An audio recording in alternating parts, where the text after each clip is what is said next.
what we are going to do, for acquired PE, what we are going to do, for natural and variable PE, what is the treatment, and premature like ejaculatory dysfunction, premature like. So that is the last diagnosis which we always follow in the private sector. So I'll come to each one in more details.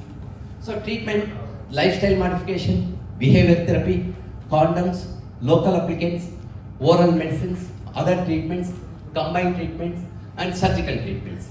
I am going to take one by one. Lifestyle modification, very, very important.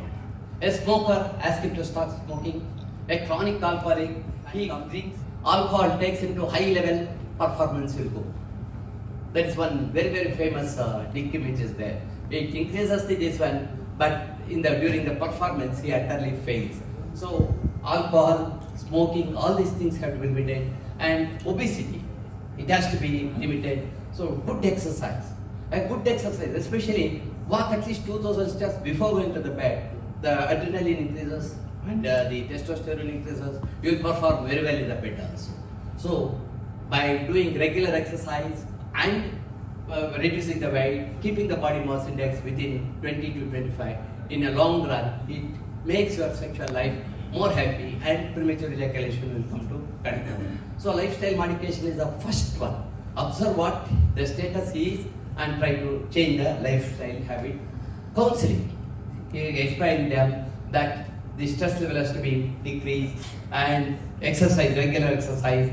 Involve the partner, explain them that a good sex will always be very good for your rest of the life. So try to see that the PE is treated and you can connect with the partner also, talk about the problem and try to solve the problem. The first thing in the behavioral therapy is the stop-start technique. That's all. Begin the sexual activity, build up the stimulation. When you are in the plateau phase, withdraw from the sexual activity, go back to the EPOR level, that is a desire level. Again go to the plateau level, go back. One step forward, one step backward. Don't rush. So stop technique, and once you are done with it, okay, then release the trigger and go to the horizon. That is the stop technique. This can be very well practiced by yoga and meditation. So your attention diversion, stopping the activity, diverting for the attention to something else. Just remember what the previous day happened, how your boss had shouted at you, how your mother-in-law had shouted about you. So immediately your attention goes to that, and the sexual activity will come down. So try to remember something very bad, your attention is diverted. The next one is squeeze technique.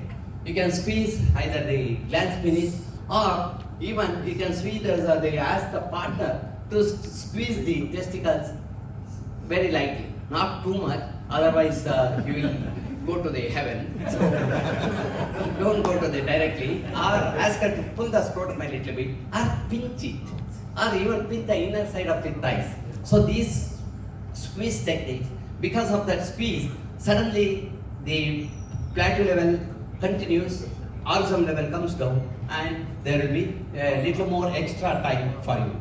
Repeat this for a few times. Once you are getting very well trained, you can practice it continuously. And once you are very well trained, without that also you can do it. It's just like cycling or swimming. We require cycling or swimming, so there's somebody to hold the cycle till you learn the cycling.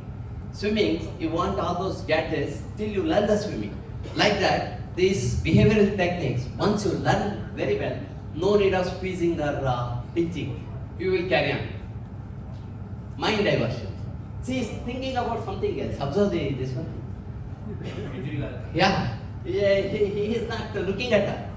He is totally thinking something different. So his attention is diverted. So he will continue with the activity.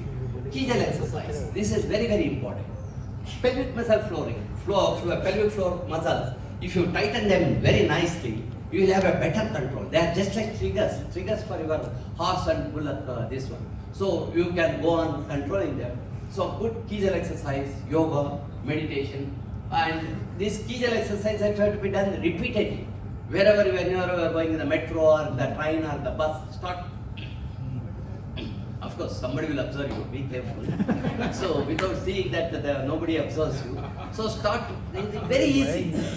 Even here, now itself we can start doing. Because nobody is looking at you. Everybody is looking at you. So, this Kegel exercise, if you practice very well, within 3 months you get the control over the pelvic floor muscles. Once you get a good tone on the pelvic floor muscles, you have the control over the ejaculation also. And yoga and meditation. Meditation, of course, is a very, very useful tool. Yoga, especially yoga of the, which affects the pelvic floor and the pelvic region, lower abdomen region. All the yoga asanas which involve this lower part of the body, they are excellent treatment for the premature ejaculation. And meditation also. During meditation, what you are going to do? Again, you are diverting your attention. You will immediately start thinking about the God and this one, Om Namah Shivaya, Om Namah Shivaya. So you will forget this one and you will go to this one. And the penis will come down a little bit. And leave the Om Namah Shivaya and again start doing it. Simple. So meditation is one of the best treatment. It is nothing but the concentration. What you do is not the concentration. You have to concentrate upon something. Because you cannot concentrate upon a vacuum. We are going to give something to you to hold, and so to see that you practice the Tarataka by concentrating on something X, Y, and Z. And masturbation. Just about 1 or 2 hours before the regular sexual activity, if one does the masturbation and goes, already is dry, where else is the power? So there is no power involved, he can't stop. Because that extra energy is not there, so you will not be in a hurry. But be careful, this masturbation works only for the young people. For a 50 plus man, if you ask him to do masturbation and go, another 3 days he will not come back. Because the refractive period varies. For an 18 years boy, it is only 18 minutes. In the next 18 minutes, if a new partner is available, we will be ready. Of course, new partner, not with the same partner. And after 20s or 30s, he requires 1 or 2 hours to again get up. And if he is in 30s, he requires at least 24 hours to again get in. So, when you ask them to do the masturbation, ask them what refractive period they can have. Otherwise, they will be in soup. They will come next day. Sir, you asked me to do the masturbation. I did masturbation and I came back. It never stood up, sir. So they will blame you. So we have to be careful in advising the masturbation. And condoms. There are several types of condoms. Thick condoms. Don't go for ultra thin condoms. Oh, very near the skin where those advertisements come, you know. No, they don't work. Regular, earlier, Nirodh, thick latex, they work excellently. Because lot of space will be there between the skin and the vaginal skin. So that sensation will come down. And there are lubricated condoms. And there are condoms which have been lubricated with xylocaine inside. So when you wear the condom, that xylocaine which is there in the inner layer of this one, that will bring down the sensation of the penis. And be careful, the penis itself may go down.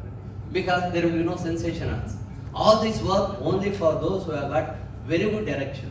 If they have ED, advising them any of these one, you will be in soup.